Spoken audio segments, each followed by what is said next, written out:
I mean, numbers do show that you were in pain before the lockdown, which started in April and continued through into May 2021, this year as well.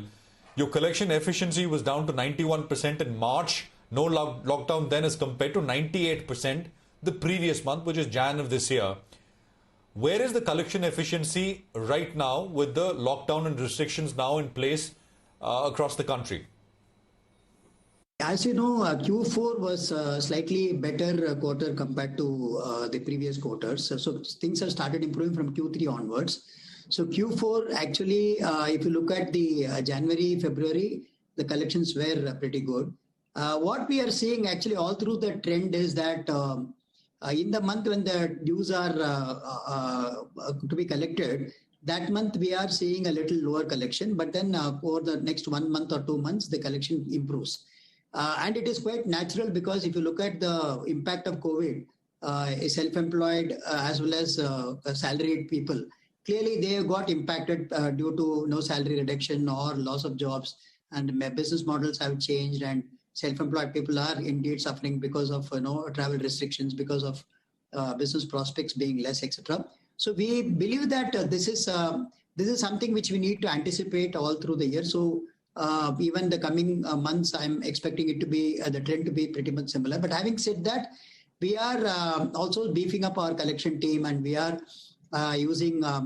We have just started using risk analytics. We have formed a risk analytics team, and we are also using analytics now for doing some collection analytics to improve the efficiency in the collection area. Sir, can you also tell us about your loan growth prospects? Because it has been negative for last 2 quarters, but loan growth in absolute value is as good as what it was 10 quarters back. What is the outlook here?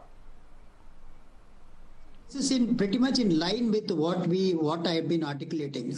See, we wanted to reduce the lumpiness in our corporate book. We want to reduce the risk due to concentration exposure. So it is pretty much in line with what I have been articulating and I have been doing continuously. So we expect the loan book to be degrowing, because we want to reduce the lumpiness. But to compensate for the degrowth, we need to focus on good quality assets. If you look at even my strategy document, I have talked about profitable growth through quality credit. So I am focusing on reducing riskiness and improving the quality of the portfolio.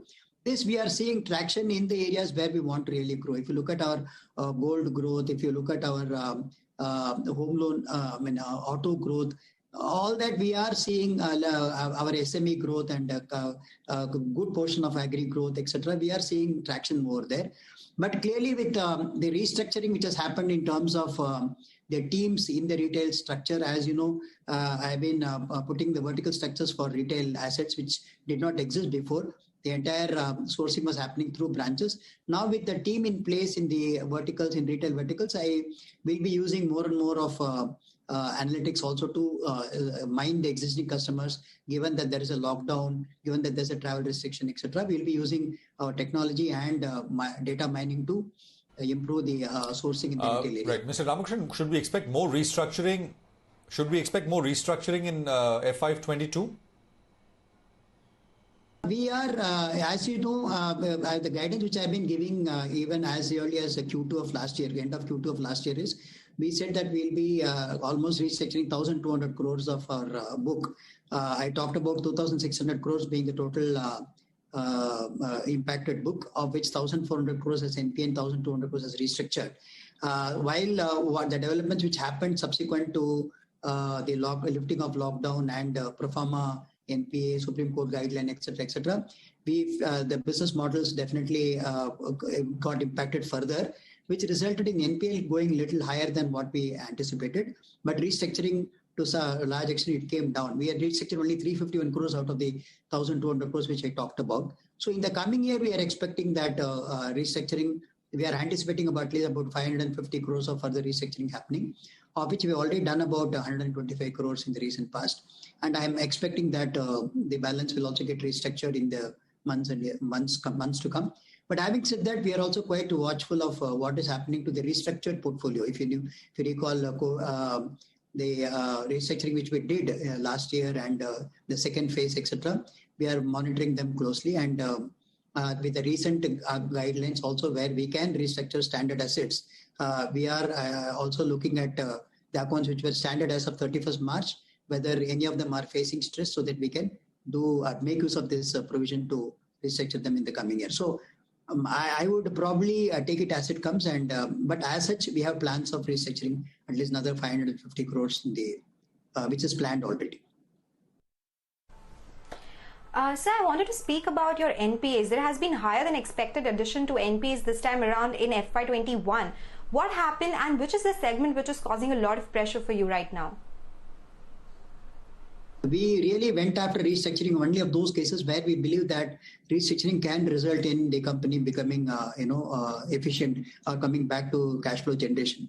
Therefore, wherever we see that the business model got impacted badly and wherever the cash flows are not expected to come up, it is better to recognize them as NPA and provide for them, and then try and see how to resurrect them back. So that's the approach I have taken, because of which there is an increase in the overall NPA level. But I'm happy to say that it is still within the overall guidance which I gave, which is about 2,600 crores of stressed portfolio.